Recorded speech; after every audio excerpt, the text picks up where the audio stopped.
T20 ప్రపంచ cup final ఓటమి south Africa cricketer David మిల్లర్ను ఇంకా వెంటాడుతూనే ఉంది. చివరి ఓవర్లో హార్దిక్ పాండ్యా అద్భుతమైన బౌలింగ్తో భారత్కు చారిత్రక విజయాన్ని అందించాడు.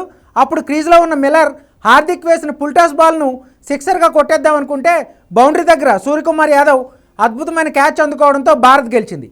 తాజాగా వరల్డ్ కప్ ఫైనల్ చివరి ఓవర్పై మిల్లర్ ఆసక్తికర వ్యాఖ్యలు చేశాడు. హార్దిక్ వేసిన బంతిని కొట్టే క్రమంలో తన టైమింగ్ కూడా బాగానే ఉందనిపించిందని మిల్లర్ చెప్పుకొచ్చాడు. అయితే హార్దిక్ అసలు ఫుల్ టాస్ బాల్ వేస్తాడని తాను ఊహించలేదని అంగీకరించాడు. కొన్నిసార్లు మనం అనుకున్నట్లుగా జరగదంటూ వ్యాఖ్యానించాడు. కొద్ది తేడాతో మ్యాచ్ను కోల్పోవడం తీవ్ర నిరుత్సాహానికి గురిచేసిందని, జట్టును గెలిపించాల్సిన బాధ్యతను పూర్తి చేయలేకపోవడం నిరాశ కలిగించిందని మిల్లర్ గుర్తు చేసుకున్నాడు. కాగా ఈ ఓటమి తర్వాత సౌత్ ఆఫ్రికా క్రికెటర్లు తీవ్ర స్థాయిలో నిరాశ చెందారు.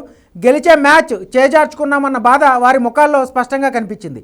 చివరి బంతికి సిక్సర్ కొట్టే ప్రయత్నంలో అవుట్ అవడం మిల్లర్ను బాధించింది.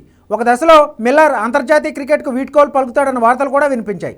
అయితే ఈ ఓటమి నుంచి కోలుకునేందుకు కాస్త సమయం పట్టిందని తాజా ఇంటర్వ్యూలో మిల్లర్ చెప్పుకొచ్చాడు.